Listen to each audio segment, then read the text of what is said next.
The film opens with a rugby match, where one of the players, Jake Tyler, becomes emotionally provoked when one of his opponents verbally abuses him after he has just lost his father. The abuse causes Jake to lose his temper, and he ends up punching his opponent.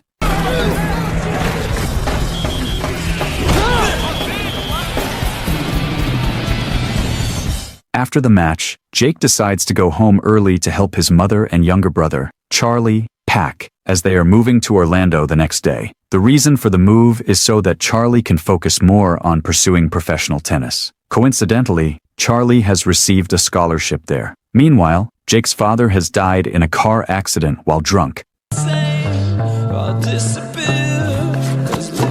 The next day, Jake and Charlie set off for Orlando in a moving van, while their mother would follow after they arrived there. After moving into their new home, Jake started attending his new school. At first, Jake found it difficult to adapt because the social environment there was very different from the previous city. During the adaptation process, Jake accidentally saw a student named Max being beaten up by a group of other students in a building. Jake tried to help him. However, Max stopped him and said that what he was going through wasn't bullying but a martial arts fight.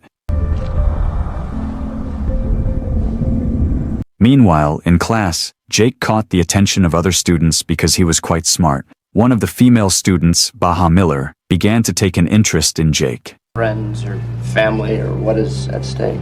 The following days, while Jake was eating in the cafeteria, Max approached him and admitted that he knew about Jake from a viral video of Jake fighting in a rugby match. Max also explained that duels were common in the school environment. However, these duels were not acts of bullying but agreements between two parties. Max then offered Jake the chance to train with his martial arts teacher. Wait for the right moment! But Jake, who was trying to start a new life, was not interested in Max's offer.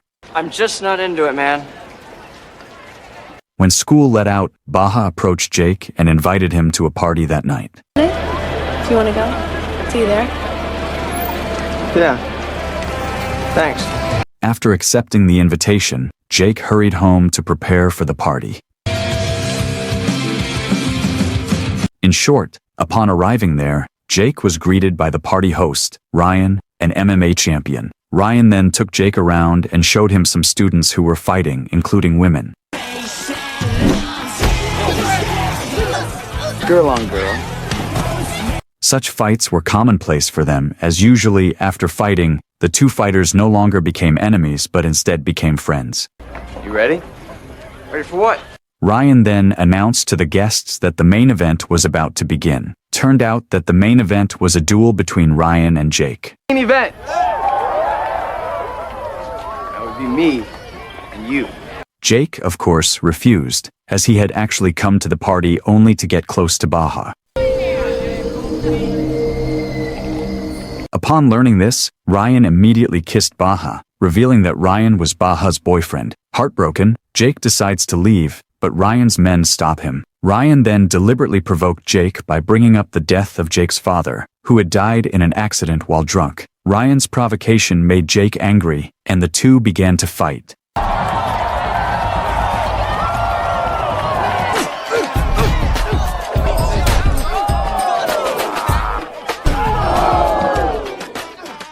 In the fight, Ryan was far superior to Jake. He fought very calmly, unlike Jake, who was too aggressive and did not know how to control his breathing. Ryan then attacked Jake with various kicks until Jake was beaten up and ended up knocked out. Get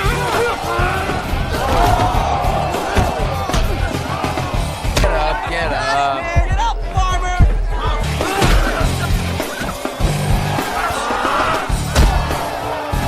Instead of helping him, the guests insulted Jake as if he were useless. Fortunately, Max was willing to help Jake. He quickly took Jake back to his house. The next day, the video of the duel between Ryan and Jake spread throughout the school and became a hot topic of discussion. Meanwhile, Jake did not attend school for several days because his injuries were severe. Max then visited Jake and wanted to introduce him to his mentor, Roqua. Max also revealed that Jake had potential in martial arts. However, Jake, still upset about his loss, refused and told Max to leave. Achieve greatness. Achieve an exit. Well, then hide in here. Maybe I will. After Max left, Jake began to think that Max was right. Finally, the next morning, Jake went to Roqua's gym to start MMA training. Max, seeing Jake arrive, immediately introduced him to Roqua. Roqua then told Jake to join the beginner's class with Max. However, Jake arrogantly refuses to join the beginner class and instead wants to join the seniors. As a result, Roqua tested Jake with an endurance warm-up that included various physical tests. This warm-up was designed to train breathing and build the fighter's strength. Pick it up, buddy. Let's go. Go, Jake. Let's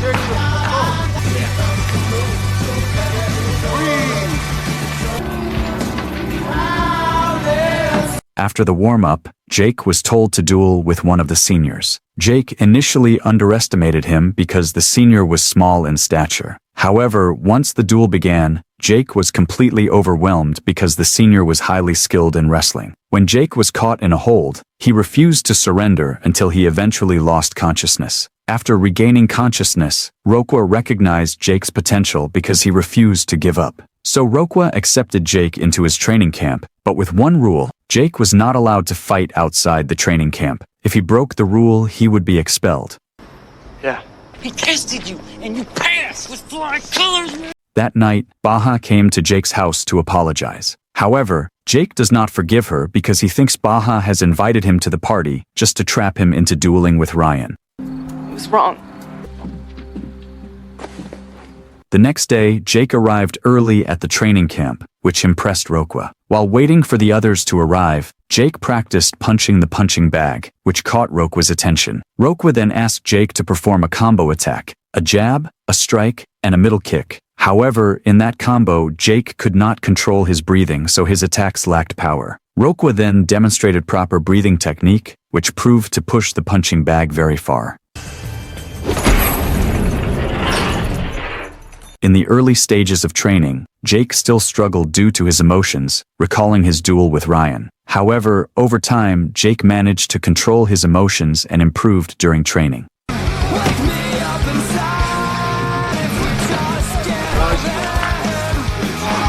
One day, when Jake returned home, his mother reminded him to occasionally attend Charlie's matches. Jake's mother then became angry after finding out that Jake had withdrawn a large amount of money from her account, which he used to pay for martial arts training, something his mother obviously did not approve of. Meanwhile, at school, Baja tried to talk to Ryan. Baja felt that the fight between Ryan and Jake at that time was terrifying, and she wanted Ryan to apologize to Jake. This caused their relationship to become strained, even leading to an argument. Ryan! Ryan, you're hurting me! Eventually, Jake intervened to calm things down, but Ryan once again brought up the topic of Jake's father. Fortunately, Jake managed to control his emotions, even though he desperately wanted to punch Ryan. Jake vented his emotions to his partners and Roqua at the training facility. This prompted Roqua to scold Jake for letting his emotions get the better. Instead of calming down, Jake grew even angrier, leading to an argument between them. Roqua finally told Jake to go home and calm down. Jake was then driven home by Max in his car. When they stopped at a red light, they suddenly encountered a reckless driver who kept honking at their car. As a result, Jake, who was already angry, was provoked and started a fight with the drivers, who turned out to be 3 large men.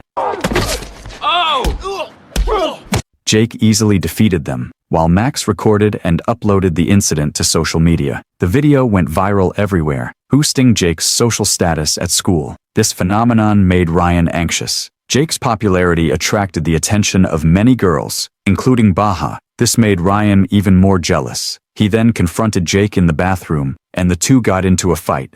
You think I'm impressed? After successfully taking Jake down, Ryan challenged him to a fight in an MMA tournament, where Ryan had been the defending champion for several consecutive years. That's where we'll get it on. Feeling his pride was hurt, Jake began researching beatdown. With Max's help, he seemed interested in participating in the tournament. Everybody who brawls, they go to the beatdown.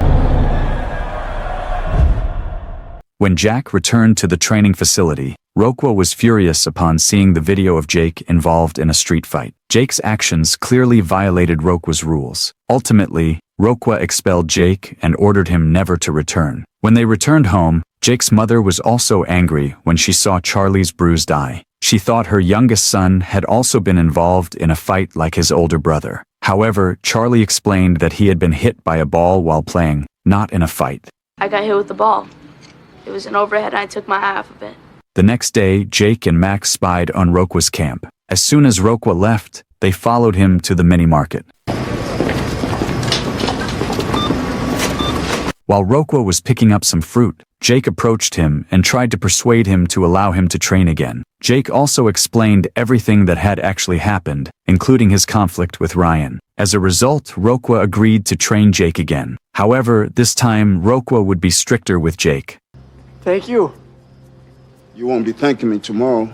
The next day, Roqua gave Jake an intense training session in preparation for the beatdown competition. The training lasted for several days, and Jake was trained directly by Roqua. This also brought the two of them closer together. During the training session, Roqua began to talk about his life. He had a younger brother named Joseph, a great MMA fighter. In fact, their father loved Joseph more because of his achievements in martial arts. One day, while Roqua and Joseph were watching a concert, they got into a fight with some drunk men. During the altercation, Joseph managed to knock one of them down, causing the drunk men to flee. But shortly after, the man returned and shot Joseph in the head, killing him. Since then, Roqua has never seen his father again, feeling guilty about his brother's death. Jake's life improved thanks to Roqua. He even came to Charlie's tennis match to cheer on his younger brother. In the following days, when Jake was about to buy something, he accidentally met Baja. The two began talking, and Jake apologized to Baja for the previous issue. From that apology, the two grew closer. Thank you. In short, when Max and Jake were in the cafeteria, Max told Jake that the beatdown tournament would begin tomorrow night. However, Jake told Max he wouldn't participate in the tournament because his life was now much better than fighting. I'm sorry, man. Come on. The news of Jake's refusal to participate reached Ryan, which upset him. He then devised a plan to force Jake to join the tournament. Ryan and his friends then met Max, who had just finished training at the Roqua camp. Ryan then invited Max to hang out at his house. Since Ryan was the most popular student, Max left his car at the campground and went with Ryan. However, when they arrived at Ryan's house, Max was ambushed and severely beaten.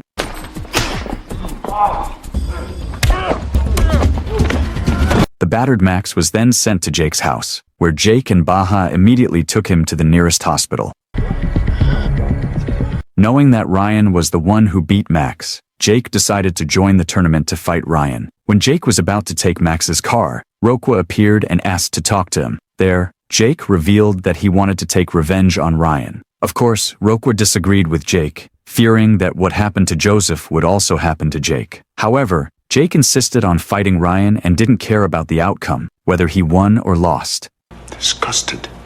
In the end, Roqua had no choice but to let Jake fight Ryan and could only ask Jake to be more skilled. Control the outcome. It's on you. Jake then went to the beatdown event, which was packed with spectators. After registering as fighters, Jake and Ryan begin fighting against other fighters in the tournament.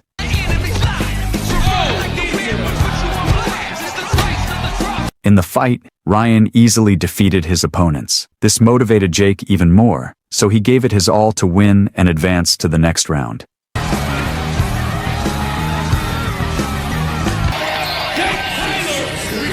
However, during the match, Jake was hit several times in the ribs.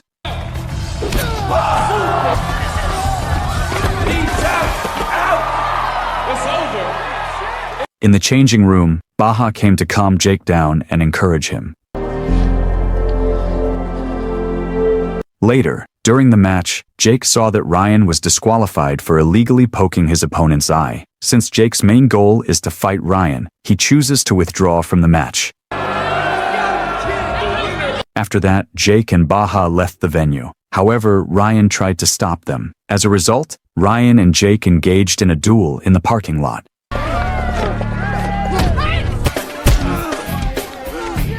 Since their duel was more exciting, the beatdown audience began to leave the room and chose to watch Ryan and Jake in the parking lot instead.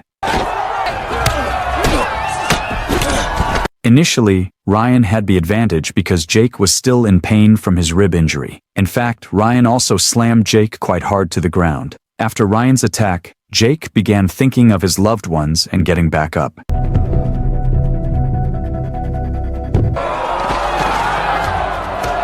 Jake then began using jiu-jitsu techniques, successfully locking Ryan's arm and slamming him to the ground with great force. Not stopping there, Jake also used a combination technique taught by Roqua to defeat Ryan, kicking him hard in the head until he lost consciousness.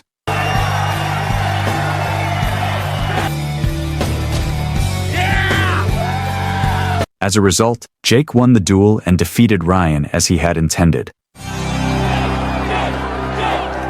The next day, Max was discharged from the hospital and returned to school with Jake. After the incident, people at school began to respect Jake more, including Ryan. Meanwhile, Roqua chose to close his martial arts training business and eventually went to Brazil to meet and reconcile with his father after so many years apart.